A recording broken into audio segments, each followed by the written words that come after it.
और कोई प्यार नहीं करता।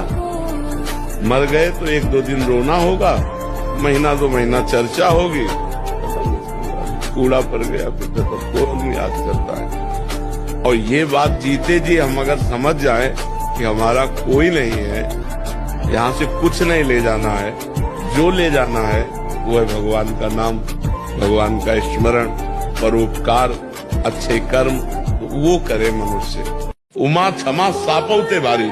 यदि आपको कोई सता रहा है और आप चुप हैं, ये चुप उसके लिए बम का काम करेगा। अगर हमने कुछ बोल दिया तो बचत हो जाएगी, अगर हमने बोला नहीं तो उसको भोगना पड़ेगा और तत्काल कोई न कोई उसके ऊपर अटैक होगा, काल का, माया का, वो झेल नहीं पाएगा। ये सिद्धांत है। ऐसा नहीं है कि वो ऊपर वाला देख नहीं रहा, मालिक सबको देख रहा है। अगर आप शांत हो, चुप हो और आपको कोई सता रहा है तो एक दिन वो दुर्गति को प्राप्त होगा। आप चुप होकर देख लेना, वो 2-4 दिन उन्नति दिखाई देगी, लेकिन वो ऐसा नष्ट होगा कि बिल्कुल बात समझ लो। इसलिए सहनशील उन्नति को प्राप्त होता है और क्रोध करने वाला अवनति को प्राप्त होता है। आप सहनशील बने। जिनको हमने देखा नहीं है उन पे विश्वास करना, और जिनको देखा नहीं किनको बोलना पड़ेगा ना, अदृश्य नहीं किनको आप हमें बोल लो ना कि जिनको का मतलब आप किससे ले रहे हैं, भगवान से ले रहे हैं, किससे ले आपने अपने को देखा है? जैसे आप बिना अपने को देखे विश्वास कर रहे हैं कि आप हैं।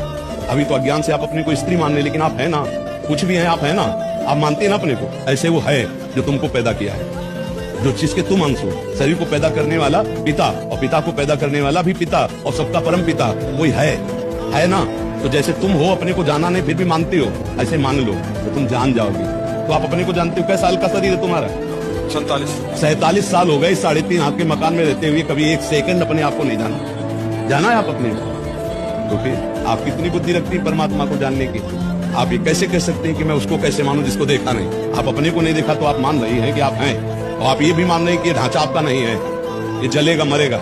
एक समय तुम थी बच्ची, आज थी जवान, धीरे धीरे वृद्धावस्था, धीरे धीरे मृत्यु। तो ये जलेगा ना, जैसे दूसरों को जलता है ऐसे जलेगा। तुम जलने वाली नहीं हो, इसलिए नाम जप करो और संतों की बात मान जाओ, तर्क करने की जरूरत नहीं। रिश्वत नहीं लेने का एक संकल्प लिया था, बट अभी पैसों की कमी हुई तो हमने रिश्वत ले ली महाराज जी। और जहाँ हूँ वहाँ ये सब एक आम बात है महाराज जी। अभी जब से लेना शुरू किया या लिया है तब से पूजा पाठ और परिवार में मतलब ठीक नहीं हो रहा। आप जिस डिपार्टमेंट में भी हो, आपका वेतन तो निश्चित है ना। आप अपने वेतन से क्यों नहीं अपने परिवार का पोषण करते? वेतन से अधिक हमें जरूरत नहीं। मोटरसाइकिल से नहीं चल पाओगे तो साइकिल से तो चल लोगे ना, उससे शरीर स्वस्थ रहेगा।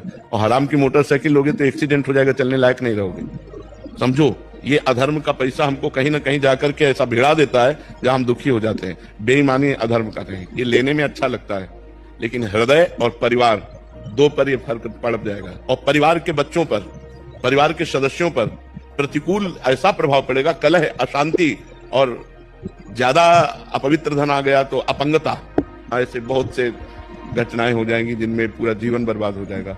100 रुपया कमाओ लेकिन धर्म पूर्वक कमा के लाओ।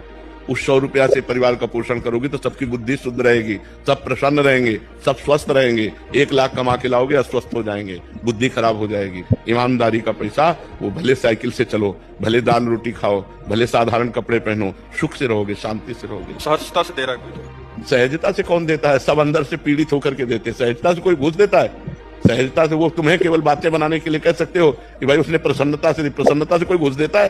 पापी पुरुष, अधर्मी पुरुष, वो हर्षित होकर जरूर दे सकता है, क्योंकि 50 करोड़ मार रहा है बेईमानी से। तो वो बेईमानी का धन जब तुम्हारे पास जाएगा तो तुम्हारी बुद्धि को फेल कर देगा, तुम्हारे परिवार को फेल कर देगा। हमारी बातें आज मान